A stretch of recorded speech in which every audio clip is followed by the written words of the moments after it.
Guten Abend euch allen und seid begrüßt zu die Kadima auf dem Ekran. Und einen schönen Dank zu unserer jiddischen Diva Karen Feldman für ihre fantastische Musik. Good evening, everyone. I'm Faye Burston, and I'm the cultural producer of the Kadima, Australia's home of Yiddish language and culture. Welcome to tonight's event, the 7th in this year's Matana series, our online programming bringing you a bissel Yiddishkeit in der Heim during lockdown. Before we start, I'd like to acknowledge the traditional owners of the land on which the Kadima stands today with a Yiddish acknowledgement of country.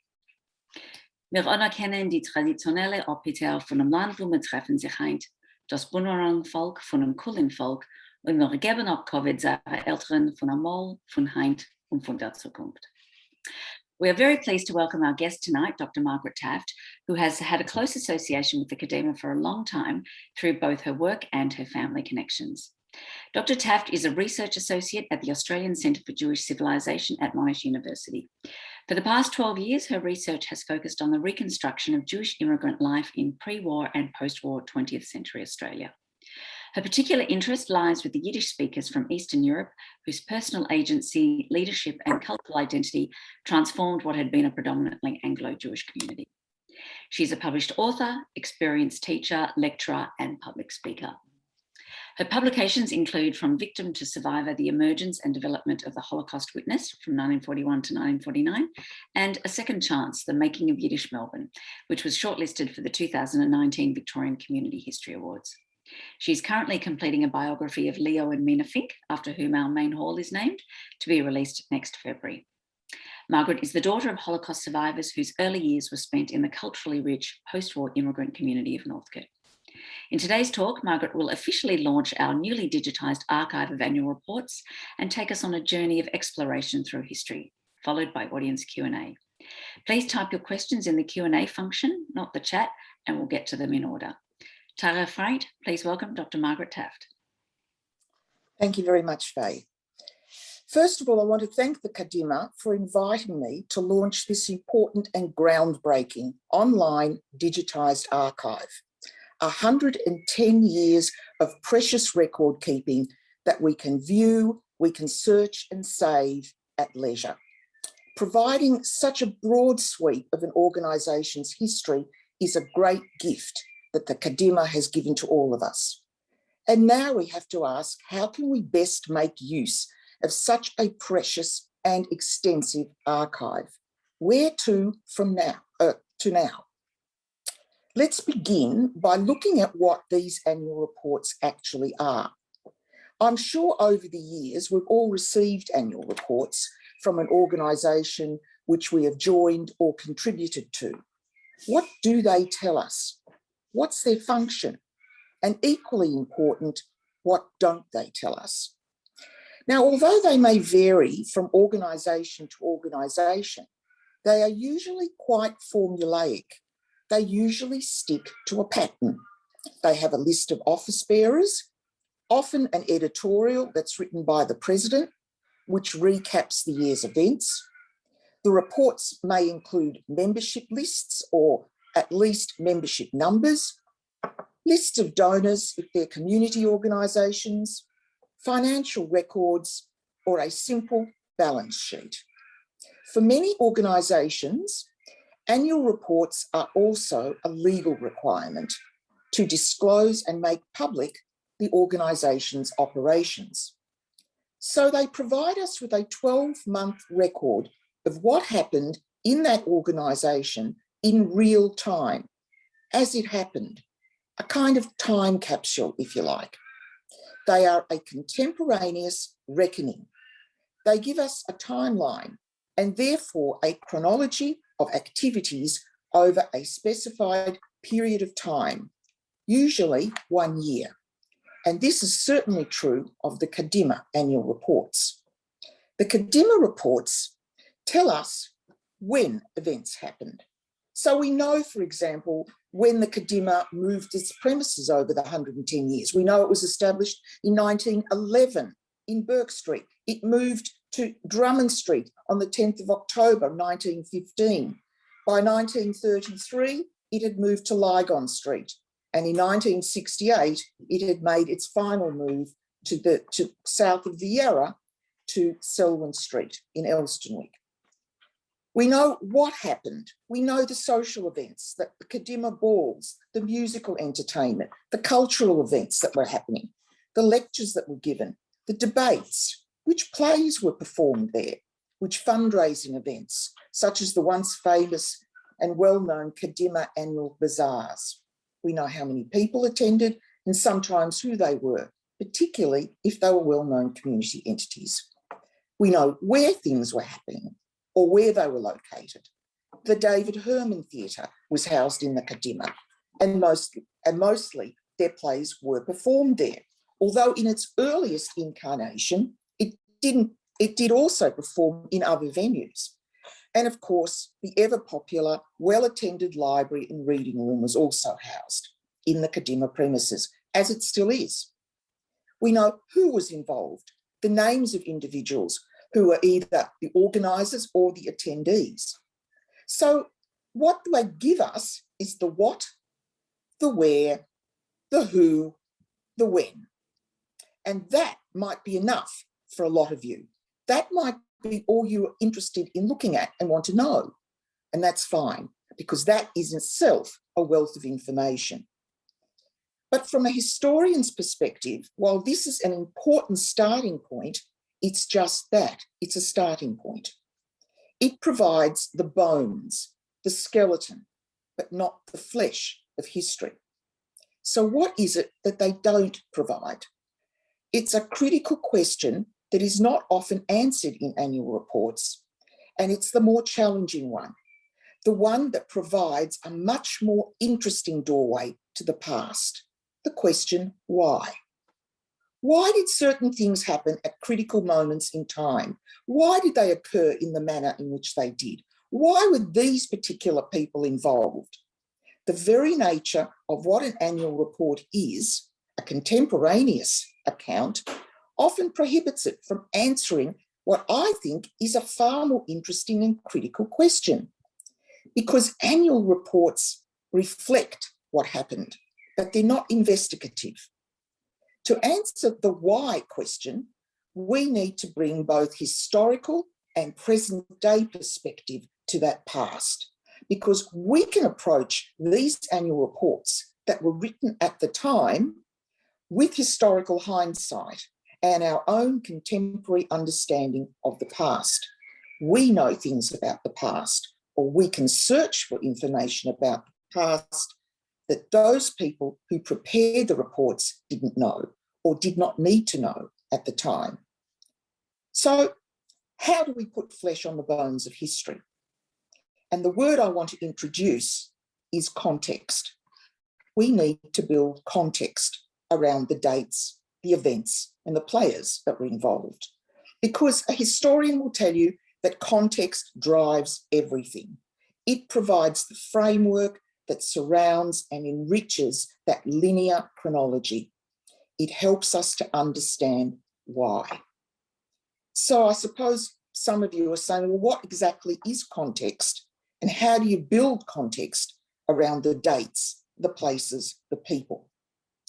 Context is a combination of information that we put together to build a broader 360-degree picture of what was happening locally and perhaps even internationally at a particular time in which a particular event occurs.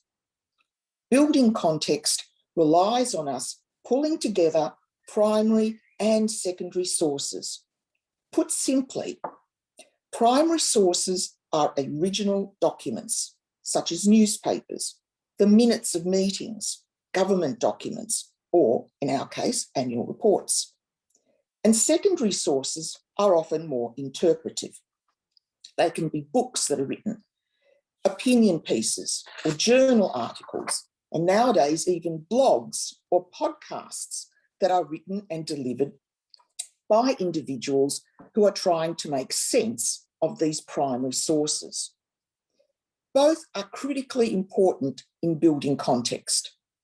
Now, I know that all sounds pretty theoretical and a bit abstract. And before you all switch off or get that glazed over look, I'd like to now go to look at a few examples of what we could do. The first one is an interesting example because it looks at a period of history in which a number of annual reports do not seem to appear. It's a mystery. We have what I call the presence of absence, and sometimes what's not there can lead us on just as fascinating a journey as what is there. Now, this period of absence stretches over a number of years, from 1917 to 1932. And it's a period of time that I'd like to begin with because it's not part of our living memory. The more recent annual reports that you can look at, you will bring your own interpretation to events because you're coming at it with living memory, but this is not. And in that long stretch of time, 1917 to 1932, I want to begin by looking at one period of time, 1919 to 1926. Now, we know, not from annual reports, but we know at that time that the Kadima actually merged with the Victorian Zionist Association. Why? Why did this happen? And how do we know it happened?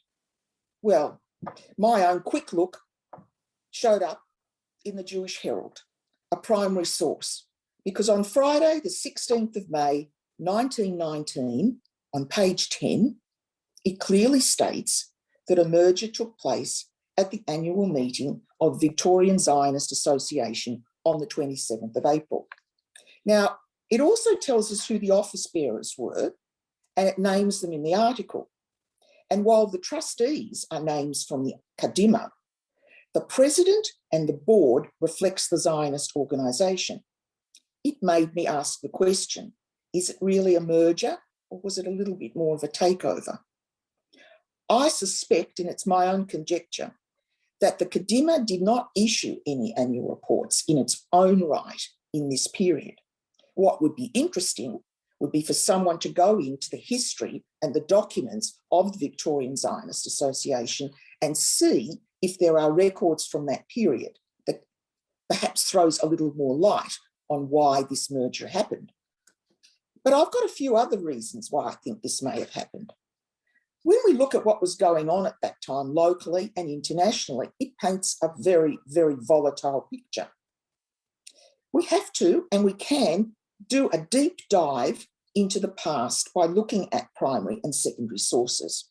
And thankfully, we can all do that on the internet now, which helps researchers considerably. I'm throwing a few things up in the air. I'm not going to be definitive, but what I'm trying to show to you is how building context tries to help us understand why. First of all, there were a number of cataclysmic global events. The Great War, 1914 to 1918. Did it have an effect on the running of the Kadima? It certainly affected Jewish Australia, and that's been well documented. 13% of the eligible adult Jewish males volunteered to serve, compared to 9% of the total population during a period when there was no conscription. 15% of the Australian Jewish soldiers who went to war lost their lives. Within a very small population, that would have in itself had a devastating effect on our community. Were there financial or membership problems? Well, we can look at the preceding Kadimah annual reports to get a glimpse of the possibilities. In 1915, the annual report boasted of increased membership. It went to 200 paid members from the original 14 members of 1911.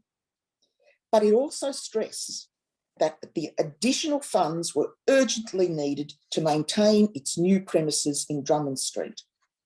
In 1916, the report continues to plead for that local Jewish community to give its fullest support to this institution, which has more than justified its existence. It says, it concludes, it is fervently hoped that in the coming year, the dark clouds of war will be dispelled and that the rays of peace will soon once more illuminate the world. So there may have been some internal issues going on as well. But I think a bit more interesting than that are two major events that happened internationally in 1917. First of all, the Bolshevik Revolution, which at the time was quite inspiring. We look at it differently with today's hindsight, but at the time, it really inspired Jewish left-wing thinkers. I'm not sure how much of an influence they may have had at the time at the Kadima. But we do know that in 1917, the Balfour Declaration, with its promise of a Jewish homeland in Palestine, catapulted Zionist organisations front and centre of the Jewish world. It was huge. It gave enormous hope. In 1917, Samuel Wynne was still the Kadima president. He was a Polish Jew from Lodz who'd emigrated to Melbourne in 1913 and was making his mark as an extremely influential community leader. Samuel Wynne was a committed, passionate, and to use the Yiddish word, a verbrannter Zionist. He was a passionate Zionist. Did he see an opportunity there to further the Zionist cause? Between 1919 and 1923, we also know that the third Aliyah saw 35 young Zionist youth pioneers leave Russia and Poland to follow a dream. 35,000 I meant, sorry, did I say something less than that? 35,000 Zionist youth pioneers leave Russia and Poland to follow a dream. I suspect that these were factors that had a major contribution, particularly the catapulting and the rise of the Zionist movement were contributors to this merger or takeover, if you wish. So why did it all go pear-shaped in 1926? Well, mandatory Palestine at that time was not shaping up to be the land of milk and honey. Certainly by the mid-20s, there were a lot of problems confronting mandatory Palestine. Life there was extremely tough, and many who went to Eretz Yisrael, filled with hope and aspiration, also left in the tens of thousands in despair. A number of them, several hundred, began arriving in Melbourne during this period. So what was happening to the Jewish community in Melbourne by 1926? Now, if we look at a particularly important demographic study done by Charles Price, probably a most seminal article called Jewish Settlers in Australia, published in 1964 in the Australian Jewish Historical Society Journal, a wonderful, wonderful journal. I would recommend it as a great source of information. We can see some interesting things or changes taking place. Throughout the entire decade of the 1920s, nearly 3,000 Yiddish-speaking Jewish immigrants from Eastern Europe were arriving in Melbourne. And between 1926 to 1928, close to 2,000 of them arrived. Probably because they couldn't no longer get into America, the Johnson-Reed Act of 1924, which imposed a national origins quota, effectively ended large-scale Jewish immigration to the USA. So there was a greater demand emerging for a specific organisation catering to the cultural and the linguistic needs of these new immigrants. What I'm saying here is that a conflation of events came together so that it led to the Kadima re-emerging as an organisation in its own right. This is all context. 1926 to 33, we're not sure quite what happened, and I haven't researched this enough myself. There may have been annual reports that were written or not. This was all part of the period when it was in Drummond Street. We do know that the Kadima during this period had a number of presidents. Mr. Brilliant, Mr. Putkin and Samuel Wynne again, but so far I don't think we have evidence of who the office bearers may have been. The Jewish Herald from that period might reveal more of the Kadima activities and shed light on that, but we don't really know. Then again, they may have been lost. This does happen with archives. Now, sometimes we can look at one pivotal year and understand events and their spin-offs. 1933 is a significant year because the Kadima, as we know, shifts to bigger premises again in Lygon Street. More importantly, it publishes its first annual report in both Yiddish and English, pivoting itself more so towards the growing, influential Yiddish-speaking community, a growing community with different cultural priorities. We know that the Bund established itself in Melbourne in 1928, and it began to influence the organisation, its welfare activities, and in particular, its cultural pursuits and its preservation of the Yiddish language. Now, sometimes we can look at a whole decade of these annual reports, and if we explore a whole decade, it can reveal very interesting shifts, not only in the demographics that we've seen before, but in a community's response to critical events and their impact on our society. I'd like to point you to the 1940s. It's a particularly significant decade in which contextual understanding is paramount. We have the Holocaust, we have post-war immigration and resettlement of survivors in Melbourne, and we have the establishment of the State of Israel. There is much to explore here. For example, the Kadima reports specifically from the war years sees a push to disseminate information about what was happening in Europe and trying to understand the horror of the mass killings.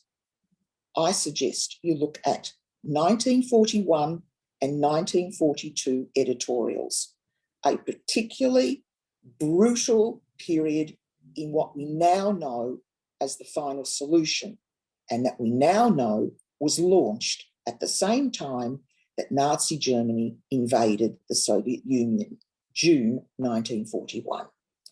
The editorials speak to the absolute despair about the annihilation of European Jewry.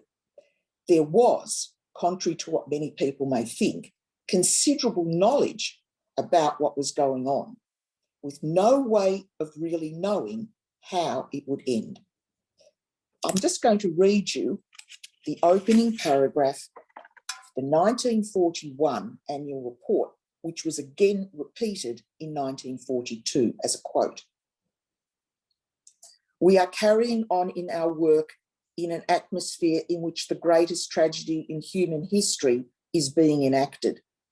The cultural and material values of Europe are being engulfed by the savage onslaughts of the Nazi fascist hordes, and over 2/3 of the entire Jewish population of the world is faced with extermination by murder."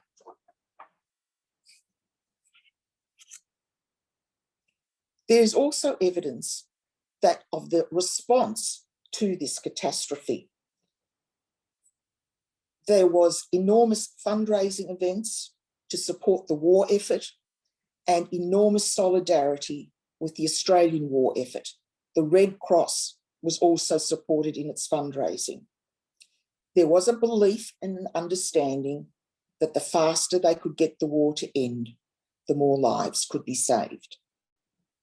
The post-war years, also in those 1940s, the later part of the 1940s, brought other challenges in resettling unprecedented numbers of Jewish survivors here to Melbourne and to meet their cultural and welfare needs. Of over 17,000 survivors who arrived in Australia between 1946 and 1954, some 10,000 settled in Melbourne, in such a short period of time. So we shouldn't be surprised, should we, that the post-war years were boom years for the Kadima. That in 1953, if we carefully look at the membership list and the membership number, it reaches an all-time high, 1,341 paid members of the Kadima. It remained in the high 1,000s right through the 1960s. And to almost reflect that number, and unsurprisingly again, we see a corresponding growth in social and cultural outreach activities. The number of overseas visitors who came in the 1960s and the 1970s is staggering. Look through these annual reports yourself. I'm not going to read you the list of people. I remember as a young girl the arrival of Jigan. He was a Yiddish comic from Lodz, Poland, where my parents came from. He played two, I think, sellout performances in the 1970s. And he was just symbol, if you like, a symbol of the kind of activities the Kadima was involved in and the people they were involved in bringing out. And I think back in 1960, they brought out Avram Sutzkever, the Yiddish poet from Israel, also because he was a renowned resistance fighter. So the activities were absolutely amazing. Actors, academics, politicians were all brought here by the Kadima to enrich and enhance the cultural world of its members, who by now were a far more settled, affluent, older community. And you can look, if you like, at what was happening through the Jewish newspapers of the 1960s and 70s and correspond, if you like, to the sort of activities that are reflected in the Kadima. It's very interesting. By the late 1960s, in 1968, the Kadima has shifted again to Elsternwick. And what here were the push and pull factors that we talk about? Again, we need to look at the big picture. Was it just the decline of Carlton as a place of first settlement and a growth of second settlement areas south of the Yarra? I think if you examine the annual reports, you can see that there was actually discussion of moving the premises, which began in the late 1950s.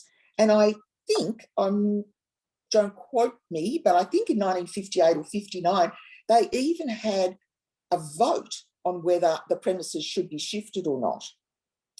And I think it was defeated, and then it came back up again, and there was ongoing discussion about shifting. It probably also involved extensive fundraising to do it. It was a decision that the Kadima didn't take lightly. It took many, many years for the Kadima to move to Elsternwick. And there are lots of recorded debates, votes that were taken about it, and lots of discussions. The other thing that may have influenced and that people aren't quite aware of is that Carlton's Jewish population actually peaked in the late 1940s. And it was in a steady, slight, slow decline throughout the 50s. Now, I hope that what I've demonstrated to you is the wealth of information that lies beneath the surface of these annual reports, if you are prepared to take a leap into history, if you are prepared to really explore, take the time, dig deeper into the stories that surround these annual reports. Go on your own journeys, build context around them, ask questions, because you never know what you just might find. And I'm happy to take any questions from you.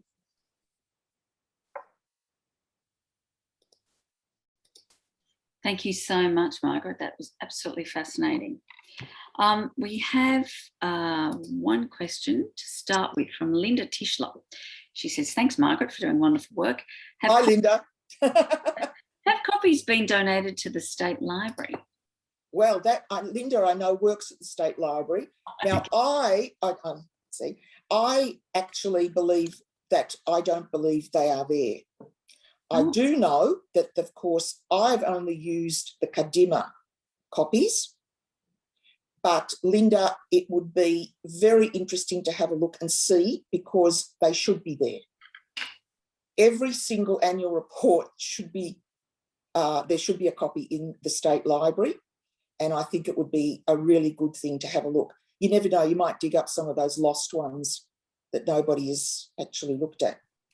But other reports and annual reports and other minutes of like the Victorian Jewish Board of Deputies minutes, I found very early ones there.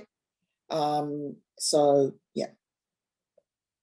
I'm not speaking with any authority here, but I do believe our annual reports are in the State Library. Good. I remember having a conversation with Geordie Silverstein, another historian, and Yep. in real time she looked it up online in the State Library archives, and there were our annual reports. There's still no evidence of the missing ones, I think. No. I think Geordie said, yeah, because she asked me, and I don't think there were, but, you know, maybe someone will come up with them when they're listening to us. Maybe. Now,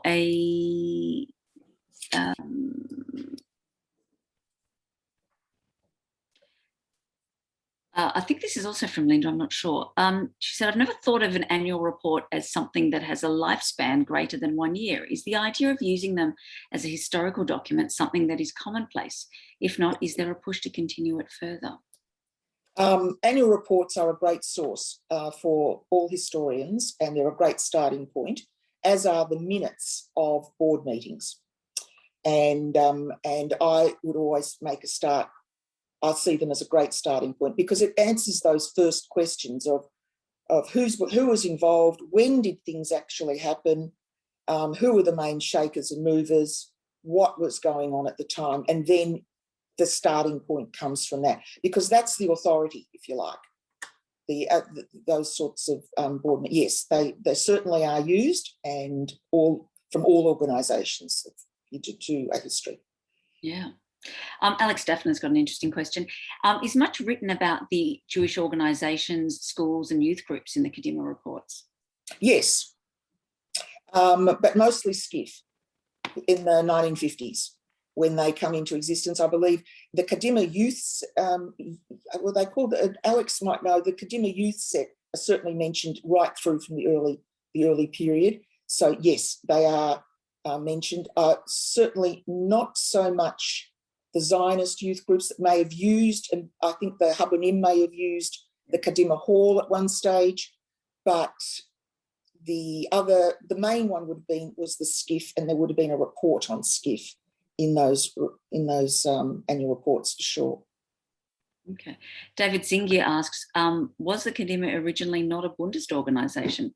Correct, absolutely spot on. In fact, Kadima is a Hebrew word meaning forward, and the first, and David, you might be interested in having a look at these, have a look online, because you'll have a look and you'll see the 1912, 1913, 1914, the first original members were not Yiddishists, largely not at all. It was basically started as a community library of English books, Hebrew books, different language books for the Jewish community. And then it evolved more into a Yiddish organisation, and then into more of a Bundist organisation. And certainly Faye, your grandfather, who was president for many, many years and was a Bundist himself. But I think things changed in the late 1950s when the Bund took a slightly different direction after the State of Israel was, and I know that they were supporters of Israel during its wars. The Bund was certainly, 1967, were extremely supportive of the battle that was happening in Israel. So yes, but you're right, David, have a look yourself, and I think you'll find it very interesting that it wasn't a Yiddishist organisation, and it wasn't a Bundist organisation in the early days. M Sharp, I'm not sure who that is. Is that Michael? It might be Michael. Might be Michael. Michael, if it is you, Michael, is asking Margie, how do you digitally search the reports for references to specific individuals? Well, I haven't actually done a full digital search, but I know if you go to the Kadima website, you will find a link to all of the annual reports. Now, I don't know, to be honest, and Faye, you might know better, whether it has a search engine. In other words, you can key in a keyword or someone's name like Sharp, or if Michael's interested, Silman, he might want to put the name Silman in and see if they're involved. I think that I would have to have another look and see whether they did have, the documents are searchable. Excellent. Thank you, Julia. So there you go. It does have the search engine. So Michael, you could go in and do your own specific keying in key search items or names, and it should be able to pull it up for you. Okay. Now we've got an anonymous question. Were there any female office holders? In the early days, no. And that's not just of the Kadima, but that's reflected in a lot of the community organisations, except, of course, the National Council of Jewish Women, which was founded, I think, in the 1920s by Fanny Reid, Reading in Sydney. And they tended to have like WITSO, which was the women's organisation, National Council of Jewish Women, which is a women's organisation. And no, there were occasionally assistant secretaries, which was a very gender-specific role. But overall, the answer is no. Certainly not in the early years. Right. Alex has got another question, Alex Daphna. Anything about the two leftist youth committee that was disbanded by the main committee and board? Yes, there was quite a bit on that.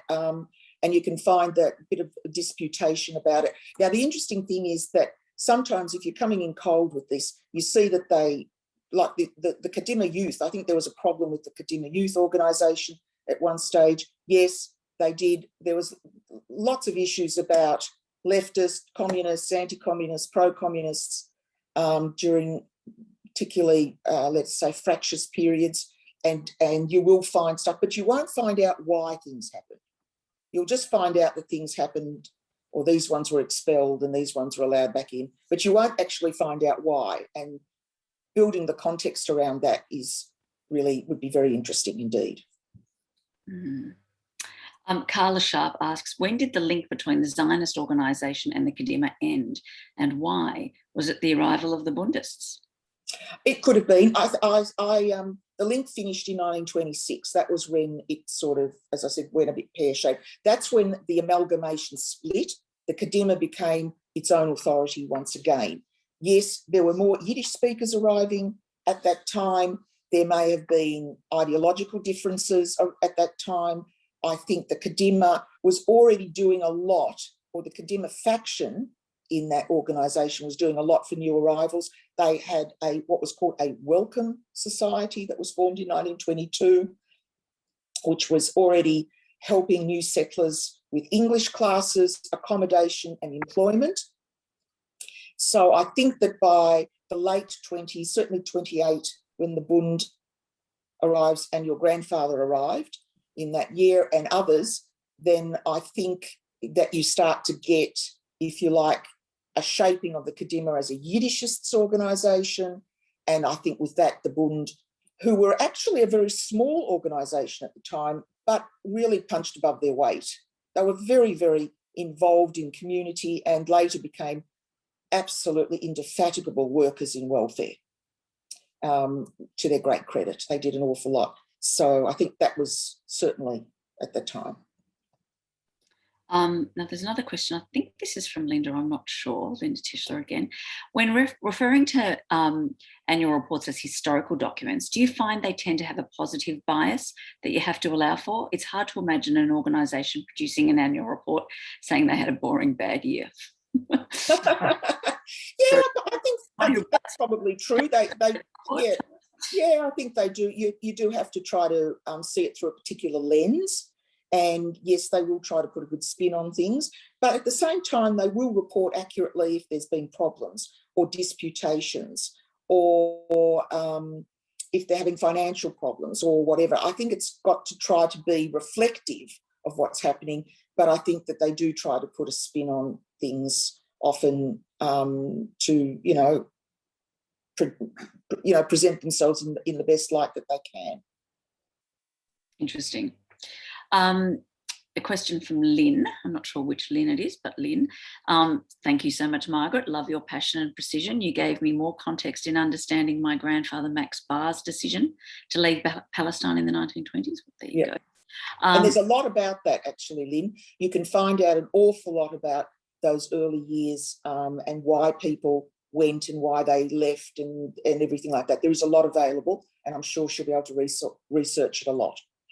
She's asking about the article. You mentioned Charles Price. Perhaps you could post in the chat the link to that article, or well, it's just if all you have to do is Google or Google Scholars Charles Price, P-R-I-C-E, Charles A. Price, Jewish settlers in Australia. It will come up. It'll be on most sites. It is in the Australian Jewish Historical Society. They're also got their journals online. It's not difficult to find. It is such a seminal work. You will find it just about anywhere. Oh, it's Lynn Dennistein. She signed off with the format. She also asked, apart from the editorials, were there any other meaty articles or pieces in the reports? And can you? Yes. Okay. And she also asked, this is a rather long question, I'm not sure if you've got time for this. She asked to explain what the Bund was. Oh, Faye, you could explain that better than me. Your grandfather founded it. No, it's your show, Margaret. Oh, it's okay. Well, and Alex Daphne could probably tell us better. But look, just very briefly, the Bund were a very important organisation were founded the same year as the Zionist movement in late 19th century.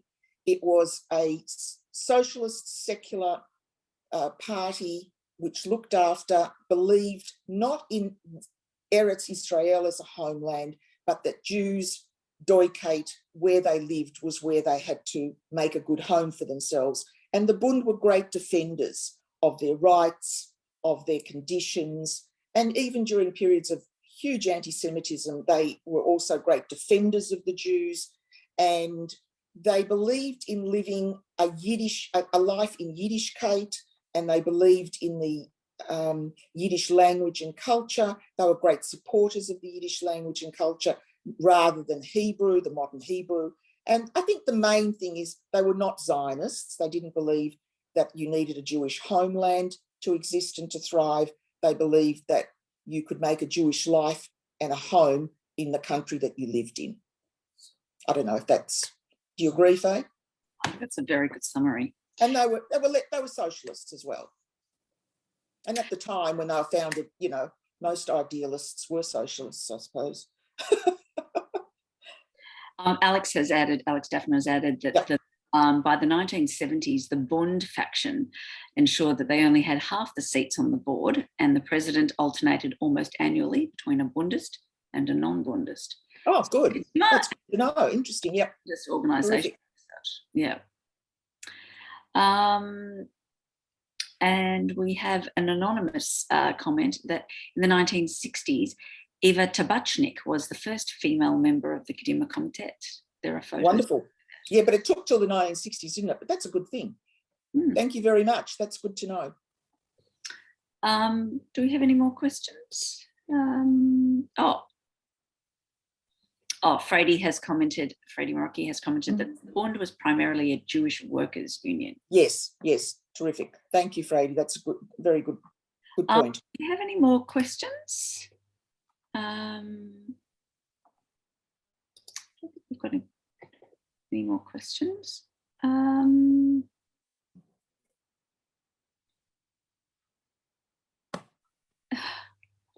Okay. David Zinger has given us a great list of some of the, from the 1933 annual report, the lectures that were presented. That should be great inspiration for what we do now, including modern Yiddish art, repression and Judaism, psychology, Israel's torch in the Middle Ages, all sorts of, it's fascinating. It's fantastic. No, it's absolutely right, David. It's absolutely fantastic.